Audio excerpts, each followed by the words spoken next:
مسیح یسوع کے پرفضل نام میں آپ سب کی سلامتی ہو۔ کرسچنز انفو کے معزز دوستو، انجیل مقدس میں مرقوم ہے کہ ایمان سننے سے پیدا ہوتا ہے اور سننا مسیح کے کلام سے۔ اور آج ہم ایک ایسی ہستی کے متعلق آپ سے بات کریں گے جنہوں نے ایک غیر مسیحی ہوتے ہوئے انجیل مقدس کو پڑھا، سنا اور سمجھا اور اس سے متاثر ہوئے بنا نہ رہ سکے۔ آج کی اس ویڈیو میں ہم آپ کو بتائیں گے علامہ برکت اللہ صاحب کے بارے میں۔ علامہ برکت اللہ صاحب کا جنم سن 1891 بامقام نارووال میں ایک شیعہ مسلم خاندان میں ہوا۔ علامہ برکت اللہ صاحب کے خاندان کو لوگ اس کی بزرگی، سنجیدگی، مذہبی اصول کی پابندی اور رسوم کی ادائیگی کی وجہ سے بے حد عزت کی نگاہ سے دیکھتے تھے۔ بچپن میں انہیں سید شاہ صاحب کے سپرد کیا گیا تاکہ وہ قرآن حفظ کر سکیں۔ ابتدائی تعلیم انہوں نے ایک مشن اسکول سے حاصل کی۔ اس کے بعد انہیں ایک مدرسے میں داخل کروایا گیا۔ یہاں ہم آپ کو بتا دیں کہ اس وقت مدرسوں میں مسیحی تعلیم بھی دی جاتی تھی۔ علامہ برکت اللہ صاحب ایک ذہین طالب علم تھے۔ جب وہ 5ویں جماعت میں پہنچے تو مسیحی تعلیم کی لیاقت اور معلومات میں دیگر مسیحی طلبہ سے بدرجہ بہتر ثابت ہوئے۔ ان کی زندگی کا کوئی بھی ایسا سال نہ گزرا جب انہوں نے بائبل کی تعلیم میں پہلا انعام حاصل نہ کیا ہو۔ جب ان کے چچا نے دیکھا کہ وہ ہر سال بائبل کی تعلیم میں انعام حاصل کرتے ہیں اور بہت سی آیتیں ان کو زبانی یاد ہیں، تو انہوں نے مناسب جانا کہ ان کی دینی تعلیم کو اپنے ہاتھ میں لے لیں۔ جب وہ 12 سال کے اور ابھی 6ٹھی جماعت میں تھے تو ان کے چچا نے انہیں کچھ کتابیں پڑھنے کو دیں۔ ان میں سے ایک کتاب نے ان پر بہت اثر کیا۔ اس کتاب میں مسیحیت اور اسلام کا موازنہ تھا، جس میں بائبل کی آیات کے حق میں تردید اور تنقید شامل تھی۔ اس کتاب کو وہ ہر وقت پڑھتے رہتے۔ اس کے بعد وہ وہاں جاتے جہاں مسیحی علماء بازاروں میں منادی کرتے تھے۔ وہ ان مسیحیوں سے حجت کرتے اور ان کو بڑی مشکل میں ڈال دیتے۔ وہ ان کتابوں کے زیر اثر تھے جو مسیحیت کے خلاف تھی۔ ایک بار تو انہوں نے متی کی انجیل کو جلا ڈالا۔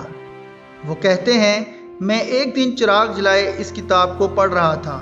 معلوم نہیں کون سا مضمون تھا جو میں پڑھ رہا تھا۔ میں نے چراغ کی لو میں کتاب لگا دی اور جلا ڈالی۔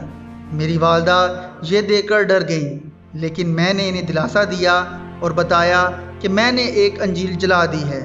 لیکن ان کی آواز نے والد کو بھی متوجہ کر دیا۔ وہ کمرے میں آئے اور انہوں نے مجھے کافی تنبیہ کی، اور جب میرے چہرے پر خوف و ڈر کے آثار دیکھے تو انہوں نے شیخ سعدی کا ایک قول پیش کیا، یعنی دوسروں کے ساتھ وہ سلوک نہ کرو جو کہ تم نہیں چاہتے کہ دوسرے تمہارے ساتھ کریں۔ اسی دوران میرے چچا بھی میرے کمرے میں آئے، لیکن بڑے بھائی کے سامنے کچھ بول نہ سکے۔ لیکن بعد میں میرے چچا نے مجھ سے کہا، جو کچھ بھی میں نے کیا ہے ایک بڑا کام ہے، گناہ نہیں ہے۔ بچپن کے ایک واقعے نے ان کی زندگی پر گہرا اثر کیا۔ وہ یہ کہ ایک بار چند مسیحی مبشر بازار میں منادی کر رہے تھے۔ ان میں سے ایک یوپی کے مسٹر تھامس بھی تھے۔ وہ ایک دکان کے پاس منادی کر رہے تھے کہ اچانک وہ دکاندار، جو کہ نہایت ہی قوی ہیکل تھا، دکان سے باہر آیا اور مسٹر تھامس کے منہ پر تھوکا اور زور کا تھپڑ ان کے گال پر جڑ دیا۔ لوگوں کو امید تھی کہ اب لڑائی ہوگی، کیونکہ مسٹر تھامس بھی کافی تندرست تھے، لیکن برخلاف اس کے مسٹر تھامس نے اپنا رومال نکالا اور اپنا گال پونچھا اور منادی کرنا شروع کر دی۔ مسٹر تھامس نے اس دکاندار سے کہا، خدا تم کو برکت دے۔ یوں وہ منادی کرتے رہے۔ دکاندار اپنی دکان پر خاموشی سے واپس چلا گیا۔ اس واقعے نے علامہ برکت اللہ صاحب کو سر تا پا ہلا دیا، کیونکہ علامہ برکت اللہ صاحب کا خیال تھا کہ خداوند یسوع مسیح کا پہاڑی وائز ایک غیر عملی تعلیم ہے اور قابل قبول نہیں ہے۔ جب علامہ برکت اللہ صاحب نے 9ویں جماعت کے امتحان پاس کیا تو ان کی زندگی نے ایک نیا موڑ اختیار کر لیا۔ جب وہ واپس اپنے گھر جا رہے تھے، وہ اپنی کلاس میں اول درجے پر آئے تھے۔ ان کے چہرے پر خوشی تھی، لیکن جب وہ گھر پہنچے تو انہیں معلوم ہوا کہ ان کے والد مسیحی ہو گئے ہیں۔ اس وجہ سے شہر کا ہر ایک شخص غمزدہ تھا، کیونکہ ان کے والد انجمن اسلامیہ کے صدر تھے۔ ان کے والد کے علاوہ ان کی والدہ، 2 بہنوں اور 2 بھائیوں نے بھی مسیحیت کو قبول کر لیا تھا۔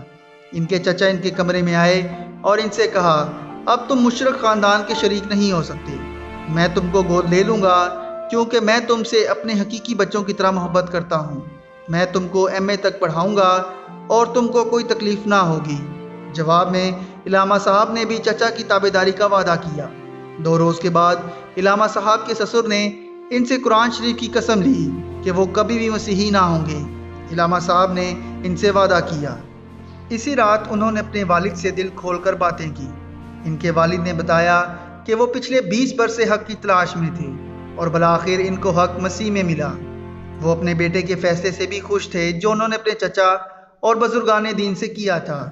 اس ملاقات کے بعد علامہ صاحب نے فیصلہ کر لیا کہ وہ انجیل شریف کا مطالعہ کریں گے تاکہ معلوم کیا جا سکے کہ کس چیز نے ان کے والد پر اثر کیا ہے۔ انجیل کے مطالعے میں ان کے والد نے ان کی مدد کی اور انجیل کے مسلسل مطالعے کے بعد 7 جولائی 1907 کو انہوں نے خداوند یسوع مسیح کو اپنا نجات دہندہ قبول کیا اور بپتسمہ لیا۔ وہ کہتے ہیں کہ بپتسمہ کے وقت میں نے محسوس کیا کہ گناہوں کا ایک بڑا بوجھ میرے کندھوں سے اتر گیا ہے۔ میں اس وقت مسرت کا بیان نہیں کر سکتا۔ وہ کیسی عجیب مسرت تھی اور اس بات کا یقین کہ میرے گناہ معاف ہو گئے ہیں۔ میری زندگی میں ایک چین و آرام سا معلوم ہونے لگا۔ یہ ایک تجربہ تھا جو کہ بالکل نیا اور عجیب تجربہ تھا جس کا میں ذکر نہیں کر سکتا۔ میں اس وقت بالکل جوان تھا جب میں نے گناہوں کی معافی اور مسیح میں نئی زندگی کا تجربہ حاصل کیا۔ جب میں اپنے مسیحی تجربے پر نظر کرتا ہوں جو میں نے ان برسوں میں حاصل کیے، میرا دل اس کے شکر اور بے بہا فضل سے لبریز نظر آتا ہے۔ جوں جوں میں عمر اور علمی لیاقت میں بڑھتا گیا، میرے تجربے کا نظریہ بھی وسیع ہوتا گیا۔ اس کی حقیقت اور زیادہ عیاں ہوتی گئی۔ میرا عقیدہ کہ صرف مسیح مصلوب ہی اس ٹوٹی اور کھوئی ہوئی انسانیت کی امید ہے اور بھی گہرا ہوتا گیا۔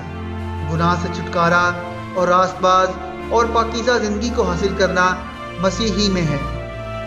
انہوں نے 1914 میں نفاذ فرمان اور 1923 میں ایڈورڈ کالج اور فورمن کرسچن کالج میں بطور لیکچرار خدمات سر انجام دی۔ سن 1956 میں آرچ ڈیکن کے منصب سے ریٹائرڈ ہونے کے بعد انہوں نے علی گڑھ میں ہنری مارٹن اسکول برائے اسلامیات میں ملازمت اختیار کی۔ انہوں نے کرسچن اپولوجیٹکس کے موضوعات پر کئی اردو کتابیں لکھی۔ آپ کی وفات سن 1971 میں ہوئی۔ اگر آپ کو ہماری یہ ویڈیو اچھی لگی ہو تو ہماری اس ویڈیو کو ضرور لائک اور شیئر کیجیے گا اور ہمارے چینل کو ضرور سبسکرائب کیجیے گا۔ اپنا بہت خیال رکھیے گا۔ خدا حافظ۔